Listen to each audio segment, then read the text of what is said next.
Hello दोस्तों, welcome to my YouTube channel. जैसा आप जानते हैं मेरा नाम है जितेंद्र यादव और हम कर रहे हैं एसआई। तो इससे पहले मैंने एसआई का आपको बहुत कुछ पढ़ाया है। अगर आपने मेरी पहली वीडियोस को नहीं देखा है तो मेरे चैनल रामश्री स्टडी पॉइंट पर जाकर आप सारी वीडियोस को देख सकते हैं। और पहले भी हमने काफ़ी सारे चैप्टर कर लिए हैं, जैसे time and work, pipe and टंकी, लॉस एंड प्रॉफिट और परसेंटेज भी कर लिया है। अगर आप बेसिक से मैथ्स पढ़ना चाहते हैं तो उन चैप्टर को भी देखकर अपनी मैथ्स अच्छी कर सकते हैं। तो चलिए स्टार्ट करते हैं आज का सेशन और देखते हैं एसआई के कुछ ऐसे क्वेश्चंस जिन्हें करने में आपको दिक्कत रही होगी और बहुत ही इजी क्वेश्चंस हैं वो, और आसान तरीके से करेंगे। कुछ एलिगेशन के क्वेश्चंस हैं, एलिगेशन लगाएंगे। अगर आपने एलिगेशन नहीं देखा है तो आने वाले समय में मैं एलिगेशन आपको पढ़ाऊंगा, तब आप देख लेना। और एक मेथड लगाएंगे हम शिफ्टिंग। तो दोनों मेथड आज हम देखने वाले हैं। तो देखिए पहला क्वेश्चन जैसे हमें बोला हुआ है कि 2000 रुपये की राशि को दो भागों में बांटा जाता है। कितने रुपए हैं? आप कहेंगे 2000 रुपये हैं आपके पास, तो 2000 रुपये को दो भागों में बांटा गया। ये फर्स्ट भाग है और ये सेकंड, क्योंकि हमें दोनों में से कोई भी भाग नहीं पता है। बोला है कि पहले भाग को 4% की दर से, इसे 4% की दर से दिया जाता है भाई रेट पर, और अगले वाले भाग को यानी कि सेकंड भाग को 5% की दर से ब्याज पर दिया गया। इस प्रकार उसे कुल 92 रुपये का फायदा हुआ। तो कितने रुपए का फायदा हो रहा है? आप कहेंगे भाई टोटल उसे 92 रुपये का फायदा हो रहा है, 92 रुपये का। तो हमसे पूछा है कि दोनों भाग बताने, यानी कि आपको ये बताना है कि 4% पर कितना भाग ब्याज पर दिया गया और 5% पे उसने कितना भाग दिया है। तो हम पहले पढ़ने वाले हैं शिफ्टिंग मेथड। ऐसे क्वेश्चंस मैंने आपको बहुत सारे कराए हैं परसेंटेज में, है ना, जिसमें मैंने शिफ्टिंग मेथड लगाया है। तो देखिए हम क्या करते हैं कि भाई इस पे जो 5% मिल रहा है, इस पे कितना एक्स्ट्रा मिल रहा है 4% से। देखो ऐसा हम इसलिए कर रहे हैं ताकि हमें ये पता चल जाए कि पूरे पर कितना ब्याज मिल रहा है। तो हम ब्रेक कर लेते हैं इसे 4% और कितने में? आपने कहा भाई हम इसे कर लेंगे 1% में। कितने में कर लेंगे? 1% में। अगर आपने ब्रेक कर लिया, अगर ये वाला ब्याज मैं ना लूँ, है ना, अगर हम ये वाला ब्याज इस वाले हिस्से पर ना लगाएं, 4% ही लगाएं, तो आप देख रहे हो कि ओवरऑल राशि पर उसे 4% का ब्याज मिल पा रहा है। तो आप बताओ अगर 2000 रुपये पर 4% ब्याज मिल रहा है तो बताओ कितना रुपये ब्याज मिलना चाहिए था? तो आप कहेंगे भाई 80 रुपये ब्याज मिलना चाहिए था। लेकिन ब्याज एक्चुअल में मिला कितना? तो आप कहेंगे भाई 92 रुपये ब्याज मिला है। तो आप ये बताओ 12 रुपये ब्याज जो एक्स्ट्रा मिला है वो किसकी वजह से मिला होगा? तो आप कहेंगे भाई हमने क्या करा, ये जो 12 रुपये एक्स्ट्रा ब्याज मिल रहा है ये 1% की वजह से मिल रहा होगा, क्योंकि हमने ये 1% नहीं लिया है। तो अगर आपके पास 1% की वैल्यू 12 है, अब ये 1% भी किसका? तो आप जानते हैं उस सेकंड पार्ट का 1% है। सेकंड पार्ट का ही तो 1% है भाई, जिसकी वैल्यू कितनी है? 12। अगर आप सेकंड पार्ट का 100% कर देते हैं, यानी कि आप यहाँ 100 बना लेते हैं, तो आप देखेंगे सेकंड पार्ट का ये 100% है, यानी कि वो खुद सेकंड पार्ट होगा। तो आप जानते हैं कि इस पर कितना हो जाएगा? इस पर भी आप 100 की मल्टीप्लाई कर लो तो 1200 रुपये क्या हो जाएगा? आपको मिल जाएगा। तो यानी कि 1200 रुपये हमने किस पर दिए होंगे? इस पर दिए होंगे। तो 1200 रुपये अगर हमने इस पर दिए हैं तो आप बताओ 2000 टोटल थे तो 800 रुपये हमने 4% पर दिए होंगे। तो देखिए यह है शिफ्टिंग मेथड, और इसे आप माइंड में भी सॉल्व कर सकते थे। ऐसा नहीं कि बस ये बोर्ड पर मैंने करके दिखाया तो आप कर रहे हैं। अगर आप इसे सोचेंगे थोड़ा सा, आप इसे माइंड में सॉल्व कर सकते हैं। अब देखिए एलिगेशन कैसे लगाते हैं इसमें। तो एलिगेशन तब लगाते हैं भाई हम, मैं इसे रफ कर रहा हूं, देखिए एलिगेशन कैसे लगाते हैं कि भाई इसे भी मिटा देते हैं। ये फर्स्ट पार्ट था आपका, इस पर 4% ब्याज मिल रहा है ना, और इस पर 5%। अगर मुझे ये पता चल जाए कि टोटल 2000 पर कितना परसेंट मिल रहा है तो वो हम बीच में रख लेंगे और एलिगेशन लगा लेंगे। एलिगेशन तभी लगता है जब आपको पता है इस पर और इस पर और टोटल पर कितना मिल रहा है। वैसे तो एलिगेशन और भी जगह लगता है, लेकिन हम यहाँ पर यही सीखेंगे।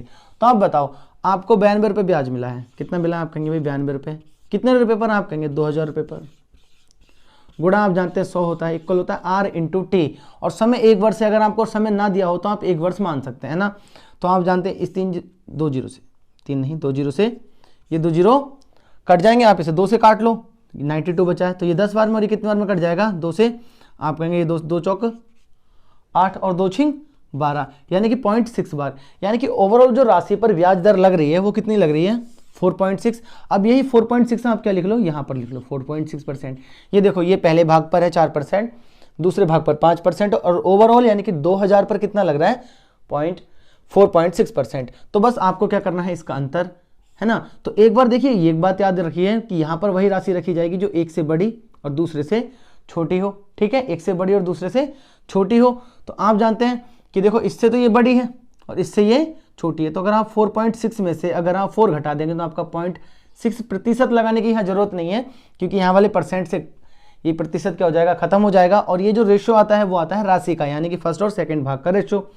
आप इधर से घटाओ तो आप कहेंगे इधर बचेगा, देखिए 5 में से अगर हम 4 घटाते तो 1, और 1 में से अगर हम ये और घटाते तो 0.4 बचेगा। कितना बचेगा? 0.4। इस पॉइंट से पॉइंट कट जाएगा, यानी कि 4 और 6 10 रुपये होते हैं ना।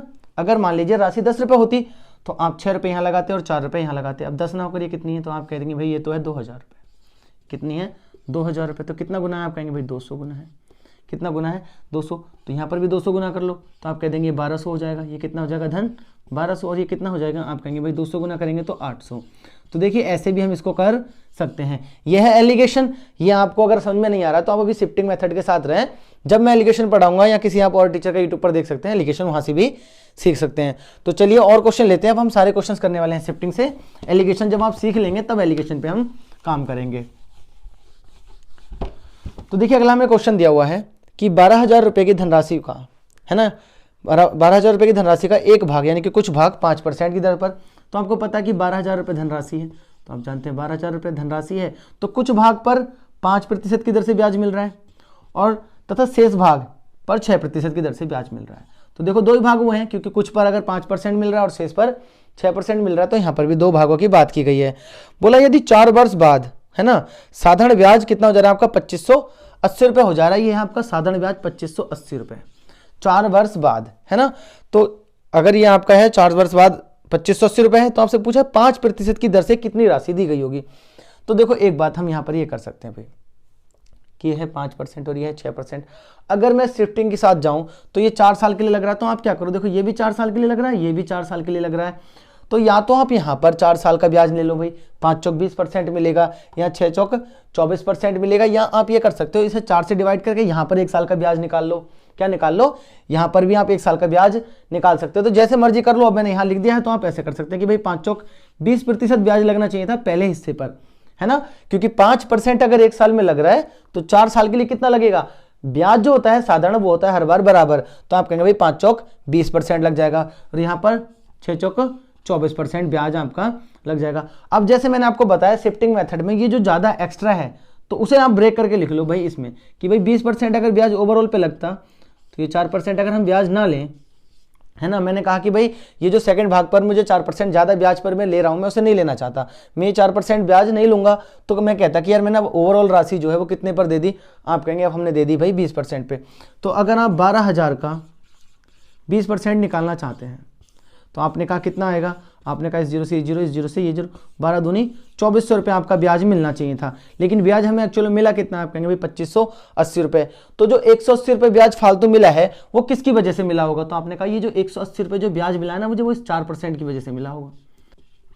तो देखिए 4% की वजह से हमें कितना ब्याज मिला, आप कहेंगे 180 रुपये और ब्याज मिला। अब बस आप क्या कर सकते हैं, यहाँ पर बना सकते हैं 100%, क्योंकि देखिए ये जो 4% है वो ये जो 6% पर आपको ब्याज पर धन दिया है आपने उसी का तो 4% है, और अगर हमने सेकंड भाग जो है 6% पे दिया है उसका 4% कितना है, आप कहेंगे 180 है। तो ये बताओ उसका 100% वो खुद होगा, तो आपको यहाँ बनाना है 100।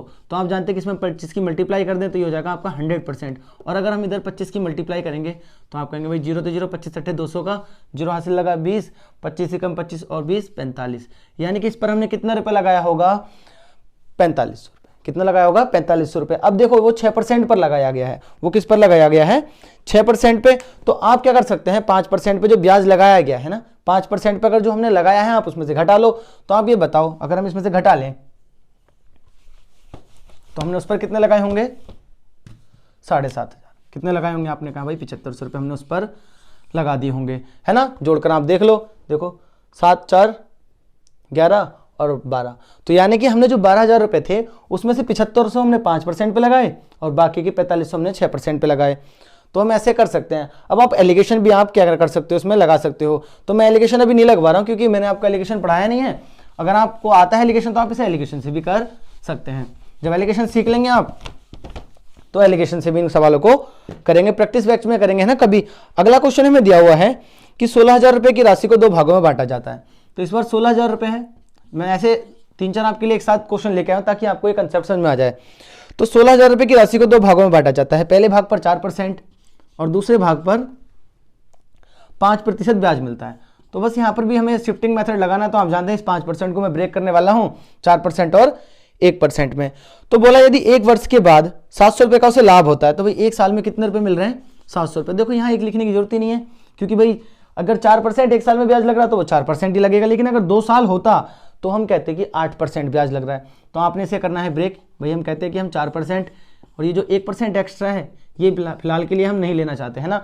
अगर मैं नहीं लेना चाहता तो मैं कहता कि यार आप मुझे ऐसा करो, दोनों भाग पर 4% ब्याज दे दो, है ना। तो दोनों भाग पर अगर 4% ब्याज लेना चाहते हो यानी कि 1600 पर 4%, तो आप एक बात बताओ, अगर आप 1600 पर, है ना, सॉरी 16,000 पर 4% ब्याज निकालना चाहते हैं तो आप कहेंगे कितना ब्याज आया, तो आप कहेंगे 16 चौक 64 यानी कि 640 रुपये।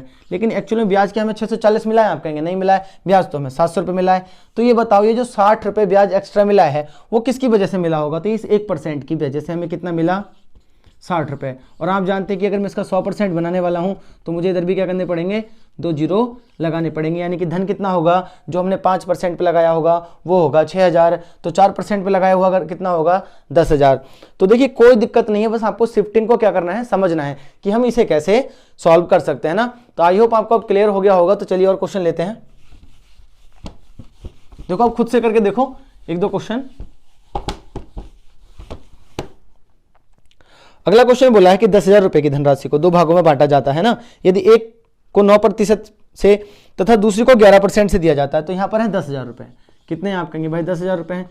अगर एक को 9% पे देता है और दूसरे को कितने पर देता है, 11% पे वो दे रहा है ना। तो आगे हमसे बोला है ब्याज पर दिया, 1 साल बाद उसे कुल 9 सही 3/4, तो 9 सही 3/4% है ना का ब्याज मिला। तो हमें बताना है कि दोनों भाग कितने कितने होंगे। तो एक बात बताऊं आप मुझे कि अगर 9% और 11% और ओवरऑल मुझे पता है तो हम यहाँ एलिगेशन लगा सकते हैं ना। मैंने अभी आपको बताया कि एलिगेशन तभी लगेगा जब आपको एक भाग, दोनों भाग और ओवरऑल यानी कि 10,000 पर आपको पता हो। तो पहले मैं एलिगेशन से लगाता हूँ और फिर शिफ्टिंग से इसे करने वाले हैं। तो देखिए एलिगेशन अगर हम लगाएं तो ये ओवरऑल है 9 सही 3/4%। अब देखो कुछ क्या करेंगे इस बच्चे इसमें कि इसे सॉल्व कर लेंगे ना, 9 चौक 36 और 3 39/4 और फिर इसे घटाने की कोशिश करेंगे या फिर 4 इधर उधर भेज देंगे। हम ऐसे नहीं करने वाले, हम डायरेक्ट करेंगे। देखो ये 9 सही 3/4 इससे बड़ा है, तो 9 + 3/4 नहीं लिख सकते क्या हम इसे, और ये सब प्रतिशत में है तो प्रतिशत लगाने की जरूरत नहीं है। अगर आप उसमें से 9 घटाना चाहते हैं तो इस 9 से 9 घट जाएगा, और आप जानते हैं कि इसका अंतर कितना आ जाएगा, आप कहेंगे आ जाएगा भाई 3/4। आएगा या नहीं आएगा। अब अगली बार आप क्या करना चाहते हैं, इस 11 में से इसे घटाना चाहते हैं, तो आपने कहा भाई 11 में से हम घटाने वाले 9 सही 3/4 को, तो देखिए ये 11 माइनस इसे हम लिखेंगे 9 + 3/4 है ना। मैंने आपको बताया कि अगर कहीं 2.5 लिखा है इसका मतलब आप लिख सकते हैं इसे 2 + 1/2 है, तो बात वही। तो सेम मैंने क्या कर दिया, इसे तोड़ दिया। अब आप जानते हैं कि अगर इस माइनस के अंदर मल्टीप्लाई होगी तो 11 माइनस के 3/4। ये मैं आपको एक्सप्लेन करना हो, वरना हम डायरेक्ट ये बात समझते हैं कि ये दोनों माइनस में जाते हैं। तो 11 में से आपका कितना गया, तो आप कहेंगे यहाँ 2 बचा, माइनस के 3/4 और 4 दूनी 8 में से 3 गया यानी कि 5/8। तो जब मैं इसमें से इसे घटाने वाला हूं तो कितना आएगा 5/4। तो इस 4 से इस 4 को हम क्या कर सकते हैं, काट सकते हैं। अब मैं इसे रफ कर रहा हूं। तो अगर आप 5, अब एक बार बताओ जो रेशियो आया आपका वो कितना आया, आप कहेंगे भाई 5 और 3 का रेशियो आ गया। यानी कि अगर 8 रुपये होते तो हम 3 रुपये 11% पे लगाते और 5 रुपये 9% पे लगाते, लेकिन ये 8 9 करिए कितने, आप कहेंगे भाई 10,000 हैं। ये कितने आपके 10,000 हैं। तो आप बताओ कितना गुना है, तो आप कहेंगे ये है 1250 गुना। ये कितना है 1250 गुना, तो बस ये भी 1250 गुना होना चाहिए था आपका। तो देखिए 1 जीरो, ये 25 3 75, तो आपका यही हो जाएगा, और 3 यानी कि 3750 रुपये हमने किस पे लगाया होगा 11% पे, और बाकी आप इधर मल्टीप्लाई कर लो 1250 की, तो ये 0 5 5 25 का 5 हासिल लगा आपका, 2 5 दूनी 10 और 2 12 का 2 हासिल लगाएगी, 5 एकम 5 और 1 6। तो इधर आपका कितना आ जाएगा 6250 रुपये आपका इधर आंसर आ जाएगा। तो बस हमें दोनों भागों पर पता चल गया ना कि ये 6250 कितने पर लगाए होंगे 9% पर, और 3750 किस पर लगाए होंगे आपके 11% पे। तो टोटल आपको पता चल गया कि भाई 10,000 रुपये किस हिसाब से बटे थे। ये तो था एलिगेशन। अब देखिए आप कहेंगे कि इसमें शिफ्टिंग क्यों नहीं लगा रहे, तो इसमें अब लगाते हैं हम शिफ्टिंग। इसे मैं रफ कर दे रहा हूँ। देखो इसमें भी हम वही शिफ्टिंग वैसे ही करेंगे, भाई ये 11% एक्स्ट्रा है, हम इसे तोड़कर लिख लेंगे। तो आप ये बताओ हमें 9 सही 3/4% का ओवरऑल ब्याज मिल रहा था, है ना। 10,000 पर कितना ब्याज लग रहा था, आप कहेंगे 9 सही 3/4, तो 9 चौक 36 और 39/4% का आपको क्या लग रहा है भाई ब्याज लग रहा है। अब आप बताओ 10,000 का अगर आप 39/4% ब्याज निकालना चाहते हैं तो 400 हो जाएगा ना, परसेंट हटाया है यहाँ से 2 जीरो, इससे कितनी बार में कट जाएगा, हम जानते हैं 25 बार में। 25 की गुणा हमें इधर करनी है ना, तो 25 तियाँ आप कहेंगे 750 और 25 25 225, तो आप जानते हैं कितना हो जाएगा 975 रुपये। अब देखिए मैंने गुणा कैसे किया है ना, इसी को टीचर बताते नहीं कि पता नहीं कैसे गुणा कर दिया, आपको लगा होगा इतनी जल्दी आसानी से कैसे गुणा कर दी। तो मैंने क्या किया, मैंने इसे ब्रेक कर लिया, इसे 30 + 9 में और फिर 25 की मल्टीप्लाई किया। तो आप जानते हैं 25 × 75 750 और 25 निम्मा 225 होता है। तो बस ये ट्रिक्स होती है ना कैलकुलेशन को अपने आसान बनाने के लिए। तो हमने क्या कहा भाई 975 रुपये ब्याज लग रहा है ना, कब, जब ओवरऑल 9 से ही 3/4% की दर लग रही है। तो अब मैं इसे रफ कर रहा हूं कि मैंने ये 975 चलो नहीं करते हैं। अब देखो यहाँ 9% है, आप जानते हैं कि इसे मैं ब्रेक करने वाला हूँ 9% में और अलग लिख दिया मैंने 2%। तो आप जानते हैं जैसा मैं कहता हूँ कि मैं 2% ब्याज नहीं लेना चाहता, तो मैं ये कहता कि भाई मुझे 10,000 पर ना आप सिर्फ 9% ब्याज दे दो। तो अगर आप 10,000 पर 9% ब्याज लेना चाहते हैं तो आप कहेंगे भाई 900 रुपये ब्याज मिल रहा है। कुल कितना ब्याज मिल रहा है, आप कहेंगे 900। लेकिन क्या ब्याज हमें 900 मिला है, कहेंगे आपको 975 मिला है। तो ये 75 जो रुपए है वो किसकी वजह से मिला होगा, तो आप कहेंगे यार ये जो 75 रुपये मिला है ना वो इस 2% की वजह से मिला होगा। हमें मिला होगा या नहीं मिला होगा 2% की वजह से।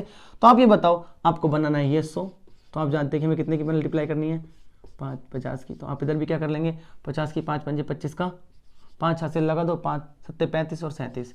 तो बस 3750 रुपये हमने किस पे लगाया होगा 11% पे। तो बाकी आप निकाल सकते हैं कि 3750 अगर इस पर लग गया तो आप इसमें से घटा लो। तो आपका कितना आ रहा था वो 6250 यानी कि 6250 रुपये आपका किस पर लग गया होगा, उस पर लग गया होगा। तो कोई दिक्कत नहीं है, बस आपको घटाकर लिखना है। तो देखिए शिफ्टिंग को भी आप पकड़ के चले हैं ना, एलिगेशन आपको आता है और अच्छे से आता है तो आप लगा सकते हैं एलिगेशन, वरना शिफ्टिंग मेथड भी बहुत आसान है। तो चलिए और क्वेश्चन लेते हैं इसे शिफ्टिंग पर और करते हैं।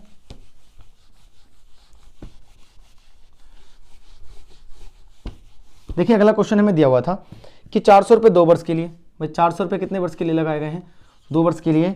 आगे बोला 550 रुपये, आपने कहा भाई 550 रुपये कितने वर्ष के लिए लगाए गए हैं, 4 वर्ष के लिए। आगे हमसे बोला है तथा 1200 रुपये 6 वर्ष के लिए लगाए गए हैं। तो 1200 रुपये अगर 6 वर्ष के लिए लगाए गए हैं तो हमसे एक बात बोली गई है, तो आर का मान ज्ञात कीजिए यदि कुल ब्याज 1020 रुपये है, यानी कि कुल ब्याज हमें कितना मिल रहा है 1020 रुपये। अब देखिए हमें रेट नहीं पता तो हमने सबका मान लिया भाई आर पे लगाया हो गया। क्या लगाया होगा आर % पे, तो % लगा सकते हैं आप यहाँ पर, आर % पे ब्याज लगाया गया। तो आप जानते हैं कि ऐसा इक्वल होता कितना है, आप कहेंगे P × R × T। तो आप ये बताओ जब 4 दूनी 8 कहेंगे आप है ना, तो % हटाएंगे तो आप जानते हैं 2 जीरो कट जाएंगे, तो 4 दूनी 8 आर यहाँ पर ब्याज लगा होगा या नहीं लगा होगा 8 आर। और आप जानते हैं यहाँ मत करो, आप ऐसे ही कर लो। देखो SI का जो मैंने फॉर्मूला बताया SI इक्वल कितना होता है, आप कहेंगे भाई P × R × T/100 होता है। कितना होता है 100। तो इस फॉर्मूले को ही मैं लगा रहा हूँ, देखिए ये P है × R × T, हो जाएगा नहीं हो जाएगा। तो आप क्या कर सकते हैं, आप इसे डायरेक्ट मल्टीप्लाई भी कर सकते हो। तो 4 दूनी 800 है ना, R% आपका यहाँ ब्याज लग गया। आप जानते हैं कि इसकी अगर मैं मल्टीप्लाई करूंगा तो ये 0 5 × 20 का 0 हासिल लगा दो, 5 × 20 और 2 22 है ना, और ये R%, तो 2200 रुपये आपका ब्याज लग गया। हाँ 12 × 6 72, 100 R/100। % हटा रहा हूँ मैं यहाँ सबसे ताकि 0 काटने में आसानी हो। तो ये भी हमने हटा दिया और यहाँ पर भी हमने 0 लगा दिए। इन 2 जीरो से ये 2 जीरो, इनसे ये 2 जीरो, इनसे ये 2 जीरो। तो आप ये बताओ टोटल ब्याज कितना लगा, एक बार बताओ। 8 तो ये है, कितना है 8 ये है। अगर आप 22 और 8 को जोड़ लेंगे तो ये कितना हो जाएगा आपका 30, और ये कितना हो जाएगा 70, 102। तो आप जानते हैं कि 102 आर की वैल्यू कितनी दे रखी है, आपको दे रखी है 20 दे रखी है, नहीं दे रखी है। तो आप इससे अगर इसको काटेंगे तो कितनी बार में कट जाएगा 10। तो आर की वैल्यू कितनी आ जाएगी 10%। तो बस आपका यही है आर का मान। तो देखिए कितना सिंपल है ना क्वेश्चन को, बस आपको बोला था भाई कुल ब्याज, तो बस हमने कुल ब्याज यहां पर लिख लिया और ऐड करके क्या कर दिया, इसको डिवाइड कर दिया। तो ऐसे क्वेश्चन में आपको कोई दिक्कत नहीं होगी, बस जैसे क्वेश्चन बोल रहा है। पहली बात तो आप क्वेश्चन को ना अच्छे से समझने की कोशिश करें कि भाई हम क्वेश्चन को समझ कैसे रहे ना, हमसे पूछा क्या है, और एक ही बार में पूरे सवाल को अपने माइंड में रखें। तो बस आर की वैल्यू आएगी आपकी 10%। तो चलिए और क्वेश्चन लेते हैं जो आपको आसान लगे। तो प्लीज क्लास को लाइक शेयर और सब्सक्राइब जरूर करते रहें ताकि सभी को अच्छा मौका मिले बेसिक से पढ़ने का। और इस क्लास के बाद मैं आपसे प्रॉमिस करता हूं कि आप एसआई के कोई भी क्वेश्चन नहीं छोड़ेंगे, है ना। और अभी तो हम खाली समझ रहे हैं, इसके बाद जब मैं प्रैक्टिस लेके आऊंगा तो बहुत अच्छे क्वेश्चन से लेके आऊंगा, एकदम सीजन लेवल मेंस के रखेंगे, है ना क्वेश्चंस, जिन्हें आप करके देखना, आपको बहुत मजा आने वाला है। तो लिखा है किसी धन पर x% वार्षिक दर से, तो हमें रेट का मान कितना दे रखा है, तो आप कहेंगे भाई आर दे रखी है हमें x% वार्षिक दर से बोला है। x वर्ष का टाइम भी हमें कितना दे रखा है, x वर्ष का साधारण ब्याज अगर x रुपये हो तो SI भी हमें दे रखा है भाई x। तो हमसे पूछा है मूलधन क्या होगा ना, किस धन का। तो आप एक बार बताओ SI इक्वल कितना होता है, आप कहेंगे SI इक्वल होता है भाई P × R into T upon 100 होता है या नहीं होता है। तो आप एक बताओ ऐसा ही कितना लग रहा है, आप कहेंगे भाई x लग रहा है, p हमें पता नहीं है लेकिन r तो पता है x है और समय भी x है बटे में 100। तो आप जानते हैं इस x से इस x को काटा जा सकता है, याद रखिए अगर बराबर होता है तो आप सामने सामने काट सकते हैं। तो यहाँ बचा आपका 1, 100 की इधर गुणा कीजिए तो आप जानते हैं यहाँ 100 आ जाएगा, इक्वल आ जाएगा आपका p इंटू एक्स, और इस x को हम क्या कर सकते हैं बटे में ला सकते हैं, यानी कि 100 अपॉन x ही आपका वो क्या होगा, धन होगा। तो बस देखिए कुछ नहीं है, क्वेश्चन में हमें कोई डिजिट नहीं पता, सब x में पता है तो कोई दिक्कत नहीं, आपको लगाना तो वही फॉर्मूला है ना, ऐसा equal p into R into T upon 100, इसी फॉर्मूले पर साधारण ब्याज है ना। तो बस जैसे जैसे क्वेश्चन कह रहा है वैसे वैसे करो, तो आपकी p की वैल्यू कितनी आएगी, 100 अपॉन x, आपका यही मूलधन होगा। तो आई होप आपको ये क्वेश्चन क्लियर हो गया होगा।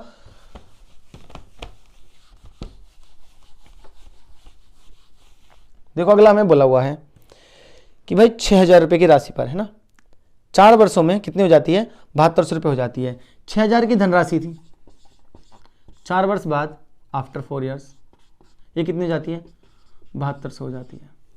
हमसे बोला है आगे यदि ब्याज की दर स्वयं का 1.5 गुना कर दी जाए, यानी कि 1.5 गुना कर दी जाए, तब उसी धनराशि पर 5 वर्ष बाद मिश्रधन क्या होगा। तो एक बात बताओ, आप जानते हैं कि ब्याज कितना लग गया, आप कहेंगे भाई 1200 रुपये ब्याज लग गया, तो हम रेट निकाल लेते हैं पहले वाला। अगर देखो इसने ना 4 वर्ष में मिश्रधन पूछा होता ना तो मेरे लिए बहुत आसान हो जाता कि मैं 6000 का 4 गुणा 1.5 कर लेता, जैसे मैंने आपको पीछे क्वेश्चंस कराए कि रेट इतनी बढ़ा दी गई है तो यहाँ पर गुना कर दी गई ना 1.5 गुना, तो हम आराम से कर पाते। लेकिन यहाँ पर हमें दिक्कत हो गई क्योंकि हमसे इसने पूछा है 5 साल बाद। तो पहले देखो हम निकालेंगे भी 600 रुपये का हमें ब्याज, सॉरी 1200 रुपये का ब्याज मिल रहा है हमें, कितने का मिल रहा है, आप कहेंगे 1200 रुपये का, कितने रुपये पर, आप कहेंगे भाई 6000 रुपये। अब ये हम क्या कर रहे हैं, हम ये कर रहे हैं रेट निकाल रहे हैं, क्योंकि रेट का हमें कितना करना है 1.5 गुना भी तो करना है, तभी तो हम जाके मिश्रधन निकालेंगे। तो मैं ये वाला फॉर्मूला लगा रहा हूँ, SI upon P into 100 equal R into T. इसे लगाने में बहुत आसानी रहती है बस मुझे, है ना, तो इसलिए लगा रहा हूँ। आप SI equal P into R into T से भी निकाल सकते हैं। तो गुणा 100 इक्वल R इंटू टी, अब टी हमारे पास है 4 क्योंकि ये 4 साल में ब्याज लगा था। तो आप जानते हैं कि इस जीरो से इन दो जीरो को काट रहे हैं, इस जीरो से इस जीरो को आप काट सकते हैं, और 6 दूनी 12। तो आप देख रहे हैं ये वाला जीरो लगाएं तो ये 20 हो रहा है, और इसे 4 से हम काट लेते हैं, कितना हो जाएगा आर का मान, आप कहेंगे भैया ये तो हो गया 5%। अब क्वेश्चन में जैसे कि बोला है हमें इसका करना है 1.5 गुना, तो मैं अगर 5 का 1.5 गुना करूँ तो 15 पंजे 75, यानी कि 7.5% से मुझे क्या लगाना पड़ेगा, रेट लगानी पड़ेगी। तो बस आपको क्या करना है, आप 6000 का निकाल लीजिए 7.5% से, 5 साल का ब्याज है ना, तो बस आपको क्या निकालना है, 5 साल का ब्याज भी निकालना है। तो बस 6000 है ना, कितना हो जाएगा आपका 6000 का हमें निकालना है रेट से, तो आप कहेंगे अभी 7.5 रेट है हमारी, गुणा 5 है ना, बटे में आपका आ जाएगा 100, कितना आ जाएगा आपका 100। तो बस अभी देखिए ब्याज निकाल रहा हूँ मैं, ये क्या निकाल रहा हूँ मैं, SI P into R into T upon 100, कितने साल का, 5 साल का। अगर हम 5 साल का ब्याज निकाल रहे हैं और मिश्रधन पूछा है तो आप जानते हैं मिश्रधन क्या होता है, ब्याज प्लस मूलधन। तो एक जीरो से हटाइए और यहाँ पर, तो ये देखिए 3 जीरो से 3 जीरो कट जाएगा, 5 6 कितना होता है, आप कहेंगे भाई 30 होता है, 30 गुणा 75। तो आप जानते हैं अगर हम यहाँ जीरो लगाएं तो 3 पंजे 15 का 5 हासिल लगा, आप कहेंगे 1 और 3 सत्ते 21, और ये हो जाएगा आपका 2250 रुपये आपका क्या लग जाएगा, ब्याज लग जाएगा। अगर आपसे मिश्रधन पूछा है तो आप क्या कर सकते हैं, इस 2250 में कितना जोड़ सकते हैं, अब 6000 और जोड़ सकते हैं, तो ये आपका हो जाएगा मिश्रधन। ये कितना हो जाएगा आपका मिश्रधन, तो आप बताइए मिश्रधन कितना हो जाएगा, आप कहेंगे हो जाएगा 8250 रुपये आपका क्या आ जाएगा, मिश्रधन आ जाएगा। तो देखिए कुछ नहीं है, बस क्वेश्चन क्या कह रहा है आपसे और क्या निकलवाना चाहता है उसके हिसाब से क्वेश्चन को डील करिए। तो आई होप आपको ये क्वेश्चन समझ में आ गया होगा। चलिए थोड़ा एक और क्वेश्चन लेते हैं। देखिए जैसे मैंने आपको पीछे क्वेश्चन कराया है सेम वैसा ही क्वेश्चन है, उसे आप खुद करके देखना, थोड़ा सा ना वीडियो को रोकें और खुद उसे सॉल्व करें। जैसे बोला हुआ है एक आदमी एक बैंक से समान साधारण ब्याज की दर से, है ना, 4 वर्ष के लिए 500 रुपये और 3 वर्ष के लिए 600 रुपये लेता है। देखिए समान साधारण ब्याज की दर है, यानी कि आपके पास समान है। तो पहले वो कितने रुपए ब्याज पर ले रहा है, 4 वर्ष के लिए टाइम दे रखा है 500 रुपये ब्याज पर लेता है, भाई हमें रेट नहीं पता है ना, और 3 वर्ष के लिए 600 रुपये लेता है। कितने लेता है, 600 रुपये। रेट हमें नहीं पता तो हमने यहाँ पर भी आर मानी, R% यहाँ पर भी मान ली, है ना। तो हमसे बोला है लेता है यदि दोनों पर कुल ब्याज कितना है, 190 रुपये है। अगर दोनों पर 190 रुपये उसे ब्याज मिल रहा है तो हमसे पूछा है कि आर का मान क्या होगा। तो आप जानते हैं कि अगर मैं 500 रुपये पर ब्याज निकालूं तो आप यहाँ पर निकालो, है ना, तो आप जानते हैं ऐसा इक्वल होता है P into R into T. अगर हम इनकी मल्टीप्लाई करेंगे तो 5 चौक 20 आर तो यहाँ पर मिल जाएगा। अब देखिए निकाल कर देख लीजिए, आर हटाएंगे तो 9 मतलब 2 जीरो आएंगे तो आप काट देंगे, और यहाँ पर भी 18, तो 18 आर आपको यहाँ पर ब्याज मिल रहा है। अब जोड़िए दोनों को, दोनों पर ब्याज कितना मिल रहा है, आप कहेंगे ये मिल रहा है आपको 38 आर, यही तो ब्याज मिल रहा है। और इसी की वैल्यू आपको कितनी दे रखी है, 38 आर की वैल्यू तो दे रखी है आपको 190 रुपये। क्योंकि भाई देखिए मेरे हिसाब से तो 38 आर रुपये ब्याज मिलना चाहिए था, क्वेश्चन के हिसाब से 190, तो आप काट लीजिए, ये 2 बार में कट जाएगा और दूसरी कितनी बार में कट जाएगा 5, तो आर की वैल्यू कितनी आ जाएगी आपके 5%। तो बस आर का मान कितना आ जाएगा आपका 5%। तो आई होप आपको ये क्लास अच्छी लगी होगी और बहुत ज़्यादा समझ में आई होगी, क्योंकि मैंने इसमें अपना बेस्ट दिया है, आपको हर वो चीज़ समझाई है जो मैंने इसमें किया हुआ है। तो चलिए आपसे मिलते हैं नेक्स्ट वीडियो में, और क्लास को लाइक शेयर सब्सक्राइब जरूर कर दें। चलिए बाय।